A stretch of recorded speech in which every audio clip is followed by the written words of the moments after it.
Olá, queridos irmãs, irmãos do Posto Espírita de Caridade Bezerra de Menezes. Eu sou o Bill Fabiano, estou aqui com mais um videozinho de colaboração.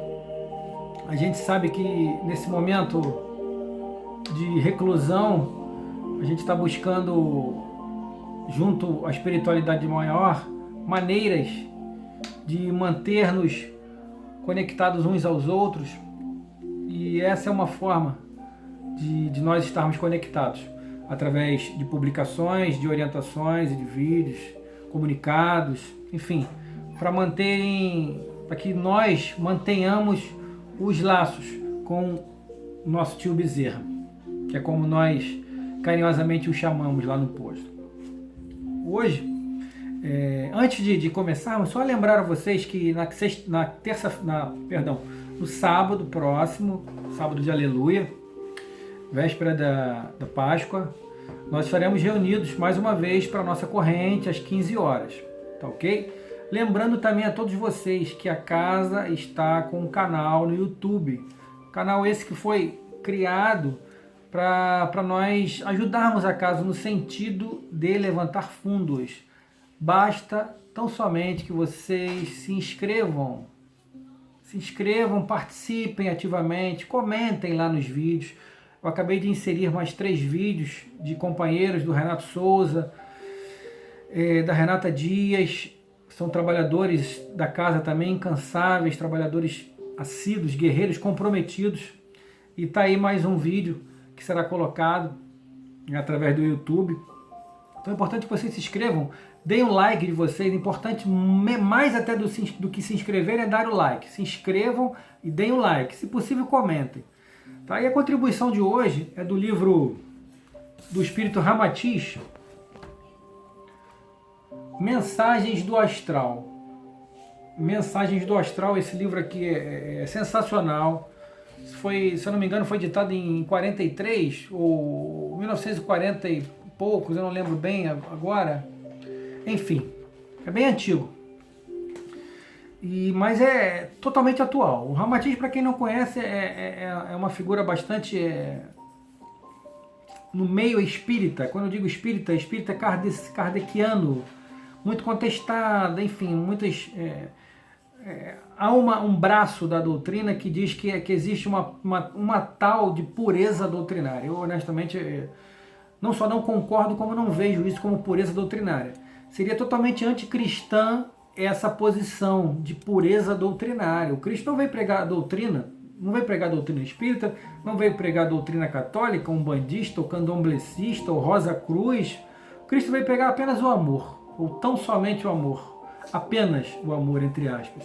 Então não tem essa de espírito de lá, espírito de cá. Os espíritos são de toda parte.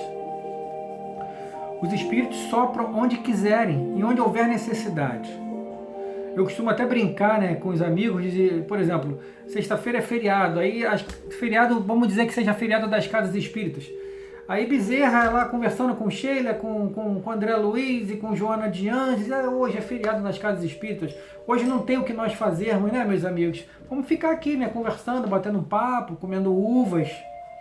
Não tem sentido algum isso, nós pensarmos dessa forma. Não existe pureza doutrinária, existe trabalho dos espíritos. E Ramatiz é tão somente mais um dos espíritos ascensionados que compõem esta grande seara do Mestre. Tão somente isso. Existe até uma passagem no livro Loucura e Obsessão, do Manuel Filomeno de Miranda, na psicografia de Edivaldo Pereira Franco, que Bezerra de Menezes vai até uma casa de umbanda para mostrar aos companheiros como se faz um trabalho de caridade. Enfim, existem N situações. Mas dando sequência aqui na leitura, no capítulo 1, ou melhor, no primeiro capítulo, os tempos são chegados, no livro Mensagens do Astral. A pergunta de Ramatiz é a seguinte, que fala sobre os tempos chegados, enfim, juízo final, essas coisas todas que a gente está, enfim, que a gente já ouve falar muito nesse momento de transição. Perdão que deu uma tremida na câmera aqui, perdão. A pergunta é a seguinte: quais as características fundamentais que denunciam o início desses períodos denominados fins de tempos? Quais são as características? Aí Ramatiz responde: são as consequências nefastas dos desregramentos humanos, que é o que nós estamos vendo aí a todo tempo, e que ameaçam dominar toda a humanidade. O magnetismo inferior gerado pelo atavismo da carne, ou seja, atavismo são coisas que nós trazemos conosco de outros momentos, de outras existências.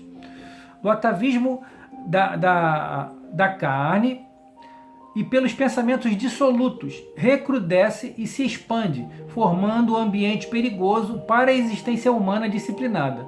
São épocas em que se observa a verdadeira fadiga espiritual, em que domina o desleixo para com os valores das zonas mais altas da vida cósmica. As energias primitivas, saturando o habitat, aumentam a invigilância e o gosto se perverte. Escapam aqueles que vivem realmente os postulados do Evangelho à luz do dia.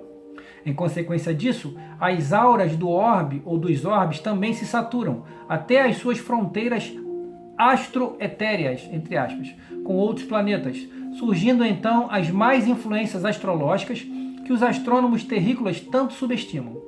Formam-se intenso oceano de forças magnéticas agressivas e sensuais que se expandem e convergem num círculo vicioso cada vez mais perigoso à integridade espiritual daqueles que são devotados às coisas superiores. O mais débil pensamento licencioso encontra então farto alimento para se avantajar e influir melhor nos cérebros ávidos de sensações inferiores. O deletério conteúdo magnético do ambiente instiga as piores sensações, fazendo predominar o egocentrismo do mundo animal inferior.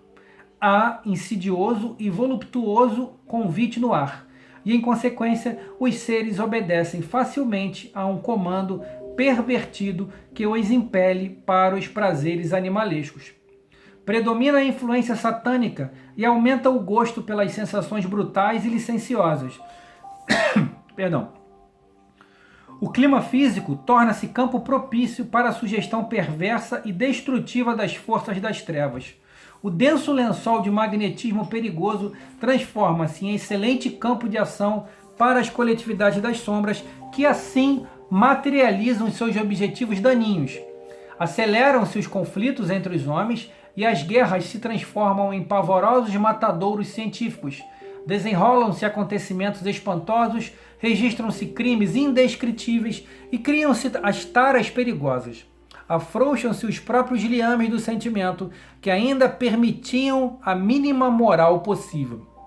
Então, parece que a gente está vendo hoje, né, o que o Ramatiz descreve através da psicografia de Hercílio Mans, lá nos anos de 1940 e tantos, ou poucos, o que estaria para acontecer. Nós estamos vivendo um aparente caos. Um aparente caos. Nós não podemos esquecer que quem está no leme da nau é o Mestre Jesus. Então isso tudo está dentro do cronograma de crescimento, de evolução da Terra. Tudo cronometrado e cronogramado. Se existe essa palavra, eu estou inventando agora. Mas, outra pergunta.